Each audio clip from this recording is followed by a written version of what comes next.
ಇದ್ದವರಿಗೆಲ್ಲ ಇಲ್ಲಿ ಹೋಗ್ಲಿಕ್ಕೆ ಆಗದೆ. ಕೆಲವು ಜನ 1-2 ಜನ ಪೇಷಂಟ್ ಆಗಿದ್ರು. ಎಲ್ಲ ಇಲ್ಲಿ ಮುಟ ಕಂಬಳಿ ಕಟ್ಟಿ ಗೊತ್ತು ತಗೊಂಡು ಹೋಗಿದೆ. ಮೇಲೆ ಮೇಲೆ ಮೇಲೆ ಹಂಗೆ ಹೋಗ್ತಾರೆ ಅವರು. ನೀವು ಹೇಳ್ಬೇಕಾಗಿತ್ತು ಸಮಸ್ಯೆ ಇದೆ ಬನ್ನಿ ಅಂತ. ಇಲ್ಲ ನಾವು ಹೇಳಿ ಕೇಳುದಿಲ್ಲ ಅವರು. ನೀವು ಹೇಳ್ದಲ್ಲಿ ನಾವು ಬರ್ಲಿಕ್ಕೆ ನಾವು ನೀವು ಹಾಕಿದ ಕೋಳಿ ಅಲ್ಲ ನಾನು. ಯಾರಂದ್ರೆ ಹಂಗೆ ರಾಮಚಂದ್ರ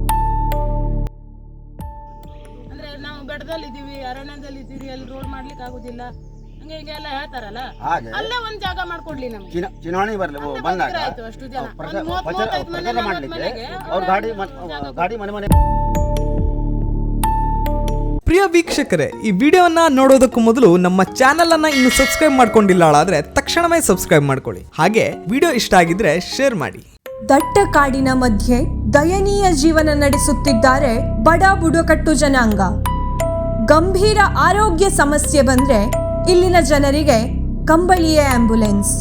ಜನರ ಸಮಸ್ಯೆ ಬಗೆಹರಿಸಲು ಕೇಳಿದ್ರೆ ಬಂತು, ಶಾಸಕರೇನು ನಿಮ್ಮ ಕೋಳಿಯಲ್ಲ, ನೀವು ಕರೆದ ಕೂಡಲೇ ಬರಲು ಎಂಬಂತಹ ಉತ್ತರ. ಈ ಒಂದು ಗ್ರಾಮದ ಗ್ರಾಮಸ್ಥರು ಸತ್ತಿದ್ದಾರಾ ಬದುಕಿದ್ದಾರಾ ಎಂದು ಕೇಳುವವರು ಗೊತ್ತಿಲ್ಲ. ರಾಜಕಾರಣಿಗಳಿಗೆ ಇಲ್ಲಿನ ಜನರ ಓಟಷ್ಟೇ ಬೇಕೇ ಹೊರತು ಜನರ ಸಮಸ್ಯೆಗಳನ್ನು ಪರಿಹರಿಸುವ ಕನಿಷ್ಠ ಮಾನವೀಯತೆಯೂ ಇಲ್ಲ. ಮಳೆಗಾಲ ಬಂತು ಅಂದರೆ ಸಾಕು, ಇಲ್ಲಿ ಭೂಕುಸಿತದ ಭಯ ಕಾಡುತ್ತೆ. ವಿಪರೀತ ಮಳೆ ಸುರಿದರೆ ಸಾಕು, ಈ ಹಳ್ಳಿ ದ್ವೀಪವೇ ಆಗಿಬಿಡುತ್ತೆ. ತುರ್ತು ಆರೋಗ್ಯ ಸಮಸ್ಯೆ ಬಂದರೆ ಕತೆ ಮುಗಿದಂತೆ ಲೆಕ್ಕ. ಇಂತಹದ್ದೊಂದು ಹಳ್ಳಿ ಇಂದಿನ ಕಾಲಕ್ಕೂ ಇದೆ ಅಂದರೆ ನೀವು ನಂಬಲೇಬೇಕು. ಉತ್ತರ ಕನ್ನಡದ ಈ ಒಂದು ಹಳ್ಳಿಯ ಬುಡಕಟ್ಟು ಜನರ ಪ್ರತಿದಿನದ ವ್ಯಥೆಯ ಕತೆ ಇಲ್ಲಿದೆ ನೋಡಿ. ಮಣ್ಣಿನ ರಸ್ತೆಯಲ್ಲಿ ಭೂಕುಸಿತದಿಂದಾಗಿ ಬೃಹತ್ ಕಂದಕ ನಿರ್ಮಾಣ. ಕಳೆದ ಮಳೆಗಾಲದಲ್ಲಿ 15 ದಿನಗಳ ಕಾಲ ದ್ವೀಪವಾಗಿ ಬೇರೆ ಸಂಪರ್ಕವೇ ಇಲ್ಲವಾಗಿತ್ತು ಈ ಹಳ್ಳಿಗಳಿಗೆ. ಮರದಿಂದ ಬಿದ್ದವನನ್ನು ಕಂಬಳಿಯಲ್ಲಿ ಹೆಗಲ ಮೇಲೆ ಹೊತ್ತೊಯ್ದರೂ ಆತ ಬದುಕುಳಿಯಲೇ ಇಲ್ಲ. ಶಾಸಕ ಭೀಮಣ್ಣರಿಗೆ ವಿಷಯ ತಿಳಿದಿದ್ದರೂ ಇವರಿಗೂ ಸ್ಥಳಕ್ಕೆ ಭೇಟಿ ಇಲ್ಲ. ಇಲ್ಲಿನ ಜನರು ಸತ್ತಿದ್ದಾರಾ ಬದುಕಿದ್ದಾರಾ ನೋಡುವವರೂ ಗತಿಯಿಲ್ಲ. ಅಧಿಕಾರಿಗಳ ಸುಳಿವಂತೂ ಇಲ್ಲ. ಬಂದ ಪುಟ್ಟ ಹೋದ ಪುಟ್ಟ ಎಂಬಂತಾಯಿತು ತಹಸೀಲ್ದಾರ್ ಭೇಟಿ. ಈಗ ಮತ್ತೆ ಜನರಲ್ಲಿ ಶುರುವಾಗಿದೆ ಭೂಕುಸಿತದ ಆತಂಕ. ಒಂದು ಫೋನ್ ಕರೆ ಮಾಡಿ 5 ನಿಮಿಷದೊಳಗೆ ಆಂಬ್ಯುಲೆನ್ಸ್, ಅನಾರೋಗ್ಯಕ್ಕೆ ಒಳಗಾಗಿ 15 ನಿಮಿಷದೊಳಗೆ ಆಸ್ಪತ್ರೆಗೆ ಸೇರುವ ವ್ಯವಸ್ಥೆ ಇರುವ ಈ ಆಧುನಿಕ ಕಾಲದಲ್ಲಿಯೂ ಕಂಬಳಿಯಲ್ಲಿ ಅನಾರೋಗ್ಯ ಪೀಡಿತರನ್ನು ಹೆಗಲ ಮೇಲೆ 6-7 ಕಿಲೋಮೀಟರ್ ಹೊತ್ತೊಯ್ಯುವ ಪರಿಸ್ಥಿತಿ ನಮ್ಮ ಸುತ್ತಮುತ್ತಲೇ ಇದೆ ಎನ್ನುವುದು ನಿಜಕ್ಕೂ ನಾಚಿಕೆಗೇಡಿನ ವಿಷಯ. ದಟ್ಟ ಕಾಡಿನ ಮಧ್ಯೆ ನಿತ್ಯವೂ ಭಯದ ಬದುಕು ಸಾಗಿಸುತ್ತಿದ್ದಾರೆ ಇಲ್ಲಿಯ ಬುಡಕಟ್ಟು ನಿವಾಸಿ ಸಿದ್ದಿ ಜನತೆ. ಕಾಸಿಲ್ಲದ ಬದುಕು ಸವೆಸುವ ಇಲ್ಲಿಯ ಜನತೆ ಬಸ್ ಸೇರಬೇಕೆಂದರೆ 4-5 ಕಿಲೋಮೀಟರ್ ಚಪ್ಪಲಿ ಸವೆಸಿಕೊಂಡು ಏರು ದಿನ್ನೆಗಳನ್ನು ಹತ್ತಿ ಏದುಸಿರು ಬಿಡುತ್ತಾ ಸಾಗಬೇಕು. ಈ ಗ್ರಾಮಗಳಿಗೆ ಇರುವ ಒಂದು ರಸ್ತೆ ಕಳೆದ ಮಳೆಗಾಲದಲ್ಲಿ ಭೂಕುಸಿತವಾಗಿ ಕಂದಕವಾಗಿ ನಿರ್ಮಾಣಗೊಂಡಿದ್ದರೂ ಜನಪ್ರತಿನಿಧಿಗಳು ಇತ್ತ ಮುಖ ಹಾಕಲೇ ಇಲ್ಲ. ಇವರೇ ಹೋಗಿ ಜನಪ್ರತಿನಿಧಿಗಳನ್ನು ಕೇಳಿಕೊಂಡರೂ ರಸ್ತೆಯನ್ನು ಇಂದಿಗೂ ಮಾಡಿಕೊಡಲಿಲ್ಲ. 30 ವರ್ಷ ಹಿಂದಿಂದಲೇ ಈ ಸಂಕನ್ನ ನಾವು ಗಳ ಮುಖಾಂತರ ಈ ಸಂಕನ್ನ ಮಾಡ್ಕೊಂಡು ಬರ್ತಿದ್ದೇವೆ. ಈಗೂ ಸಂಕ ಎಲ್ಲ ಈಗ ಹುಡುಗರು ಓಡಾಡೋಕೆ ಎಲ್ಲದಕ್ಕೂ ತ್ರಾಸ ಆಯ್ತದೆ. ನಾವು ಹುಡುಗರಿಗೆ ಬಿಟ್ಟು ಶಾಲೆಗೆ ಹೋಗಿದ್ದು ಬಿಟ್ಟು ಮನೆಗೆ ಹೋಗ್ಬೇಕು. ಬರ್ಬೇಕು ಶಾಲೆ ಸ್ಕೂಲ್ ಬಿಟ್ಟು ಬಂದರು ಅವ್ರನ್ನ ಕರ್ಕೊಂಡು ಹೋಗ್ಬೇಕು. ಮತ್ತು ಇಲ್ಲಿ ಸಂಕದಲ್ಲಿ ಬಂದು ಇಟ್ಕೊಂಡು ಅವ್ರನ್ನ ಕರ್ಕೊಂಡು ಹೋಗ್ಬೇಕು. ಅದೆಲ್ಲ ನಮಗೆ ಸರಿಯಾದ ಸೌಕರ್ಯ ಆಗಬೇಕು ಅಂತ ಕೇಳ್ಕೊಳ್ತೀವಿ. ಇಲ್ಲಿ ಮಳೆಗಾಲದಲ್ಲಿ ಗುಡ್ಡ ಕುಸಿತವಾಗಿದ್ದು ಏನೂ ಇದು ಇಲ್ಲದೆ ನಾವೇ ಸ್ವಂತ ಎಲ್ಲವೂ ಸೇರಿ ಶ್ರಮದಾನ ಲೆಕ್ಕದಲ್ಲಿ ಇದು ಮಾಡ್ಕೊಂಡಾಗಿದೆ ನಾವೇ ರೋಡ್. ಈಗ ನಿಮ್ಗೆ ಕಾಣ್ಬೋದು, ಇಲ್ಲಿ ಬಿದ್ದು ಮಳೆಗೆ ಇದು ಮತ್ತೆ ಕುಸಿತ ಆಗುವಂಗದೆ ನೋಡ್ಬೋದು. ಎಲ್ಲ ಕಡೆ ಕ್ರ್ಯಾಕ್ ಬಿಟ್ಕೊಂಡಿದೆ. ಇದರ ಬದಲಿ ನಮಗೆ ಶಾಶ್ವತವಾಗಿ ಪರ್ಯಾಯ ಬದಲಿ ಮಾರ್ಗನೂ ಆಗಬೇಕು, ಶಾಶ್ವತವಾಗಿ ರಸ್ತೆನೂ ಮಾಡಿಕೊಡ್ಬೇಕು. ಅಕಸ್ಮಾತ್ ಆರಾಮಿಲ್ಲದೇ ಇದ್ದರೆ ಶಾಲೆ ಮಕ್ಕಳು ಇದರಲ್ಲೇ ಓಡಾಡಬೇಕು. ನನ್ನದೇ ಹುಡುಗ 5ನೇ ಕ್ಲಾಸು ಇದೇ ರೋಡಲ್ಲೇ ಡೈಲಿ ಓಡಾಡಬೇಕು ಇಲ್ಲಿ ಸ್ಕೂಲಿಗೆ. ಮತ್ತು ನಮಗೆ ರೇಷನ್ ಆಗಲಿ ಏನೇ ಒಂದು ಇದು ಆಗಲಿ ಇದೇ ರಸ್ತೆಯಲ್ಲೇ ಸಂಪರ್ಕ ಮಾಡಿ ನಾವು ತರಬೇಕು. ಒಂದು ಬಸ್ಸಿಗೆ ಹೋಗೋದು ಹೇಳಾದರೂ ಇದೇ ರೋಡಲ್ಲೇ ಹೋಗಬೇಕು ಡೈಲಿ. ನಾವು ಶಿರ್ಸಿಗೆ ಹೋಗೋದು ಹೇಳಾದರೆ ಇದೇ ರಸ್ತೆನೇ ಸಂಪರ್ಕ ನಮಗೆ. ಹಾಗಾಗಿ ನಮಗೆ ಬದಲಿ ಮಾರ್ಗನೂ ಆಗಬೇಕು. ಇದನ್ನು ಆದಷ್ಟು ಬೇಗ ಇನ್ನು 3 ತಿಂಗಳಿಗೆ ಮಳೆಗಾಲ ಬರ್ತದೆ. ಮಳೆಗಾಲ ಬಂದರೆ ಬಿದ್ದ ಮಳೆಗೆ ಉಳಿಯುವುದಿಲ್ಲ. ಅದು ಈಗಾಗಲೇ ಕಾಣ್ತಾ ಉಂಟು. ಇಲ್ಲಿ ಎಲ್ಲ ಕ್ರ್ಯಾಕ್ ಬಿಟ್ಕೊಂಡು ಉಂಟು. ಬಿದ್ದ ಮಳೆಗೆ ಹೋಗ್ತದೆ ಈಗಿದ್ದು ರೋಡುವ. ಸಿಕ್ಕಾಪಟ್ಟೆ ಕಷ್ಟ ಆಗ್ತಾ ಇದೆ. ಈಗ 3 ತಿಂಗಳ ಕಳೆದ್ರೆ ನಮಗೆ ತಿರುಗಾಡಲಿಕ್ಕೆ ದಾರಿ ಇಲ್ಲ, ರೋಡ್ ಇಲ್ಲ.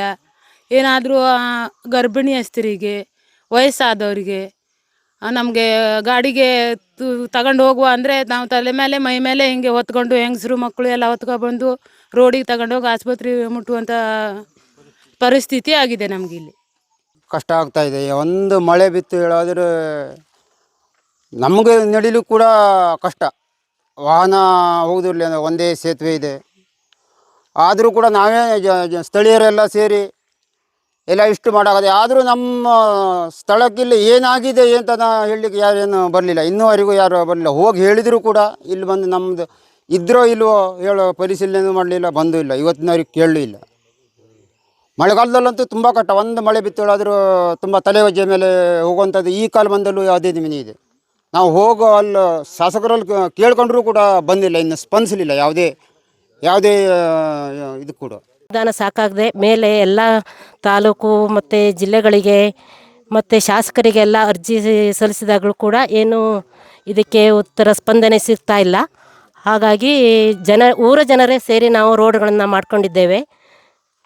ಇದಕ್ಕೆ ಹೆಚ್ಚಿನ ಅನುದಾನ ಮಾಡಿಕೊಡಿ ಅಂತ ನಾನು ಕೇಳ್ಕೊಡ್ತಿದ್ದೆ.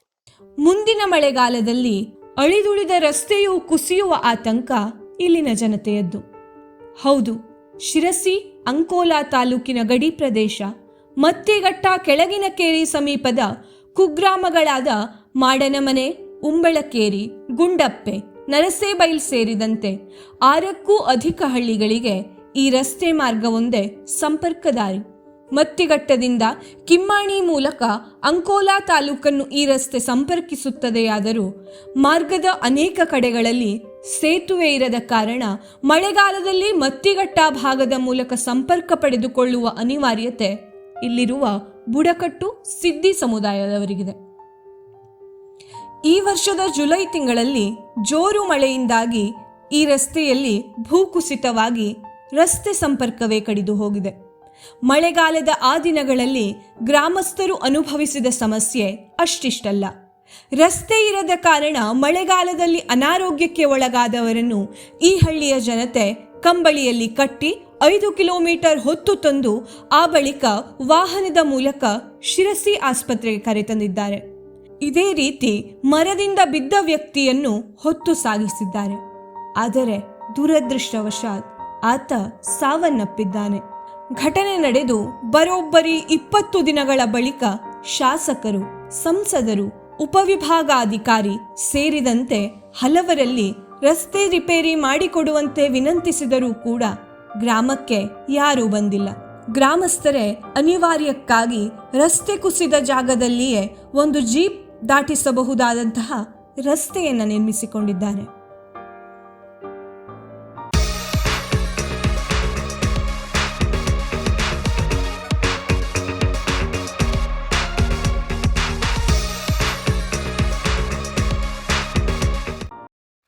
ಹಾಗೆ ನಾವು ನಡ್ಕೊಂಡು ಹೋದರೆ 6 ಕಿಲೋಮೀಟ್ರ್ ಸುತ್ತಾಕೆ ಹೋಗ್ಬೇಕು.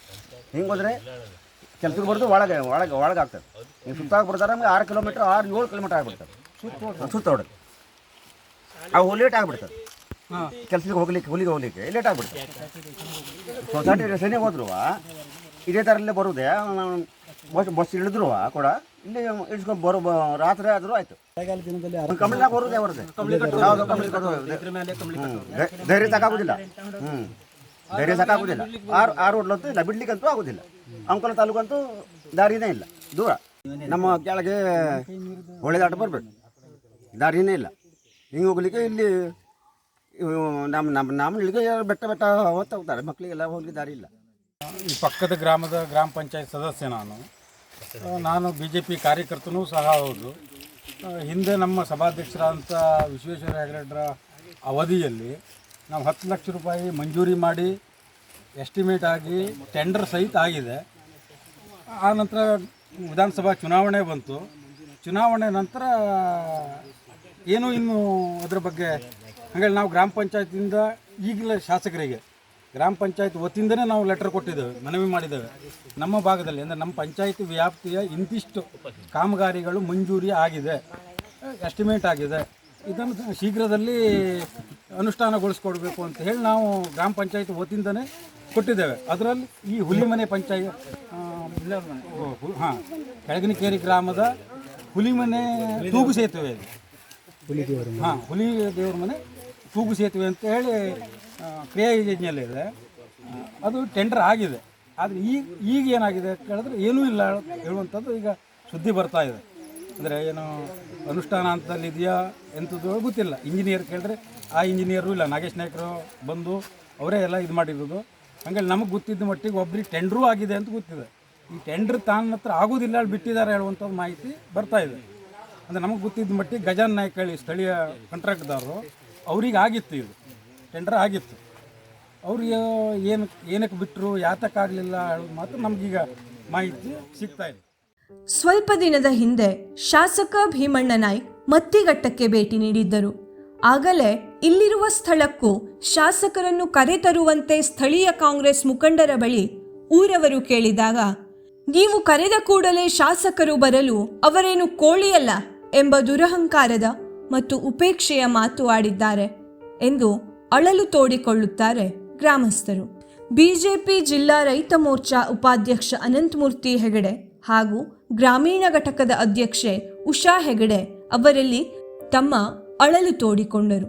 ಶಾಸಕರ ಆಪ್ತರು, ಸ್ಥಳೀಯ ಕಾರ್ಯಕರ್ತರು ಶಾಸಕರನ್ನು ಇಲ್ಲಿಗೆ ಕರೆತಂದು ಅವರಿಗೆ ಮನವರಿಕೆ ಮಾಡಿಕೊಡಬೇಕಿತ್ತು.